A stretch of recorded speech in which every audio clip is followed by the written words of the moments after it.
শ্রমিক যদি বাঁচে তাহলে দেশ জাতি এবং আমরা আপনারা বাংলাদেশ সকলেই বাঁচে। শ্রমিকদের মাধ্যমে আজকে বাংলাদেশের উন্নয়ন। আপনার স্বপ্নকে বাস্তবে রূপ দিতে আজই চলে আসুন আলমগীর ডেভেলপমেন্ট অ্যান্ড প্রপার্টিজ লিমিটেডে। আমি অ্যাডভোকেট মোহাম্মদ রুহুল আমিন, বাংলাদেশ জাতীয়তাবাদী দল বর্ডার সদর উপজেলা শাখার আহ্বায়ক সদস্য এবং পরিচালনা ইউনিয়নের সাবেক সভাপতি, দুইটাই সাবেক। তবে আপনাকে আপনার প্রশ্নটা আমার বলা হয়, আসলে আমরা বাংলাদেশের যে যেখানে আছি সবাই শ্রমিক। আমি আমার কর্মস্থল থেকে শ্রমিক, আপনি আপনার কর্মস্থল থেকে শ্রমিক। এই শ্রমিক সম্পর্কে অত্যন্ত সুন্দর মধুর হাদিস আছে যে তোমার শ্রমিকের গায়ের ঘাম মজার আগে শ্রমিকের মজুরি দিয়ে দেওয়া উচিত আমাদের। শ্রমিক হচ্ছে একটা চাকা বা একটা কারখানা, একটা কল। শ্রমিক যদি বাঁচে তাহলে দেশ জাতি এবং আমরা আপনারা বাংলাদেশ সকলেই বাঁচে। শ্রমিকদের মাধ্যমে আজকে বাংলাদেশের উন্নয়ন।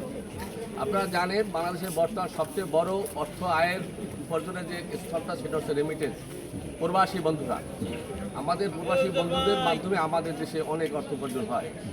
আবার এই দেশে যে সমস্ত শ্রমিকরা আছে যারা 24 ঘন্টায় পর্যন্ত গায়ের ঘাম মজুরি দিয়ে বা জড়াই দিয়ে সবসময় কাজের মধ্য দিয়ে তারা অর্থ উপার্জন করে, আমাদেরকে সকলে নিয়ে কাঁধে কাঁধ মিলে আমরা সেখান থেকে আমরা আয় উপার্জন করে বেঁচে আসি। খাদ্যদ্রব্য, পণ্য, অন্য সব মালামাল দ্রব্য জোগাড় করে আমরা সকলে কাঁধে কাঁধ মিলে একাকার হয়ে চলে আসি। আমি বলতে চাই যে একজন শ্রমিক ছাড়া কোনো মানুষ চলতে পারে না।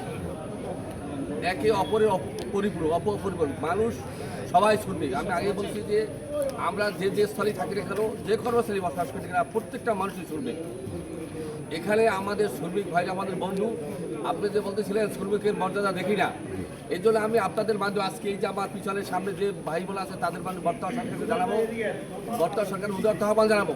শ্রমিকের ন্যায্য মূল্য, শ্রমিকের ন্যায্য পাওনা, শ্রমিকের ন্যায্য অধিকার দেওয়ার জন্য আমি আপনার সাথে একাত্মতা ঘোষণা করে এই সরকারকেও সেই অধিকার দেওয়ার জন্য আমি আমার বক্তব্য এখানে শেষ করছি। আল্লাহ হাফেজ।